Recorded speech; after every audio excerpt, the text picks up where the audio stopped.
Begin with the physical impossibility.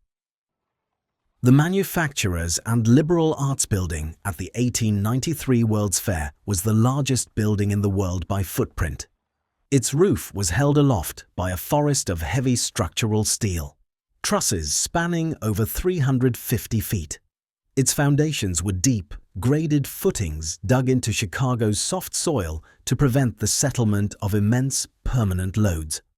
The construction required the same civic engineering used for train stations and Capitol buildings meant to stand for centuries.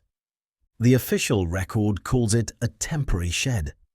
This is the central contradiction, a structure of undeniable permanence, labeled in the institutional archive as an ephemeral stage set. History rarely deletes such a contradiction outright. It edits it. It reduces the complex physical evidence into a single, comfortable explanation. That explanation is the story of a temporary city, an elaborate illusion. The grand palaces were made of staff, plaster and fibre over wooden frames built to last for one season. When fires consumed key buildings after the fair, the archive treated it as a tidy endpoint, not a problem to investigate. The case is presented as closed, a city built to be erased. Most standard accounts follow this framework. It is internally consistent. It is widely repeated. The function is also clear. The narrative emphasizes surfaces and spectacle while minimizing the engineering underneath. It normalizes the idea that the largest coordinated construction project in American history to that point was designed from the outset for rapid disposal. This is the established window through which we are told to view the past. It is a window that was carefully designed to frame out the steel. The first crack in the archive appears when you look at the construction itself, not the description of it. Begin with the construction photographs of the Manufacturers and Liberal Arts Building. The record calls it a temporary shed, yet the images show heavy structural steel trusses and long-span arches extending over 350 feet. This is the engineering vocabulary of train stations and Capitol buildings, not a seasonal pavilion. Then examine the foundations. Excavation records and site photographs show workers digging down, not building up. They are creating deep, graded footings, the sort required to distribute the immense load of those steel trusses and prevent settling in Chicago's soft soil. This is not the preparation for a seasonal pavilion. It is the bedrock investment of a permanent institution. The scale of the excavation alone contradicts the story of ephemeral intent. The most telling evidence, however, comes from the aftermath. After the fires, photographs of the ruins do not show piles of plaster dust and charred wood. They show monolithic blocks of masonry, twisted steel girders emerging from mountains of stone and brick. The rubble has weight. It has mass. It is the debris of a fortress, not a film set.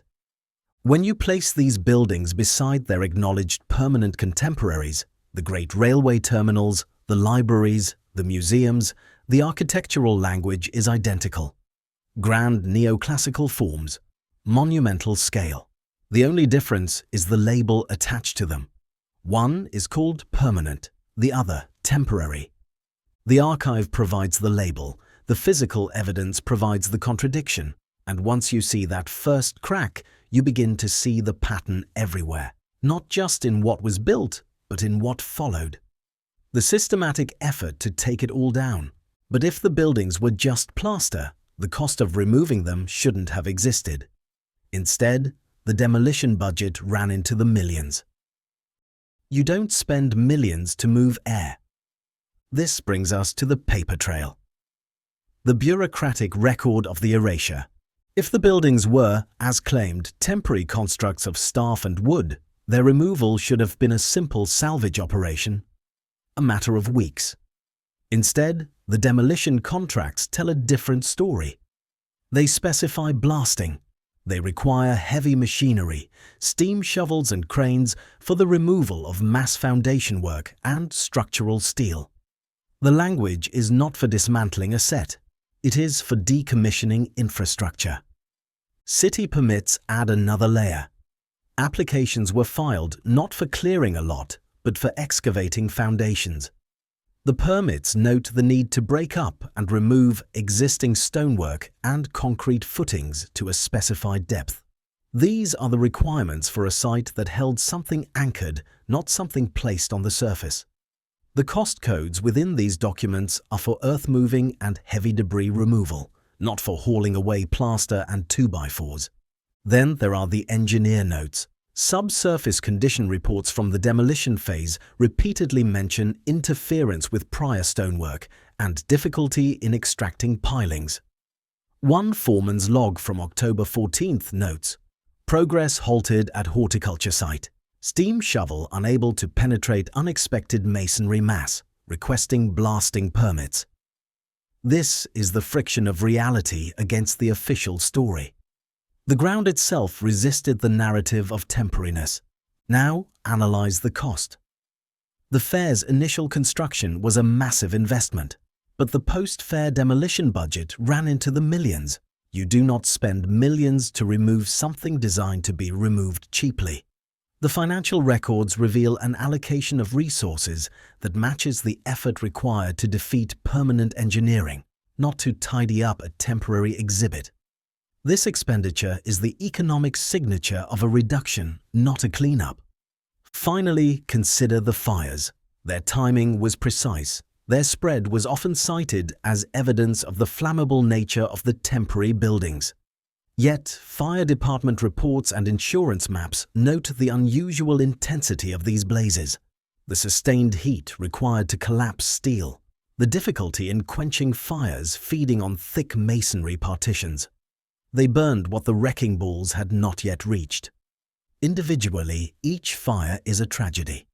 In sequence, following the demolition contracts, they form a method, a systematic reduction of the physical evidence. The paper trail does not describe the dismantling of an illusion. It documents the dismantling of a city.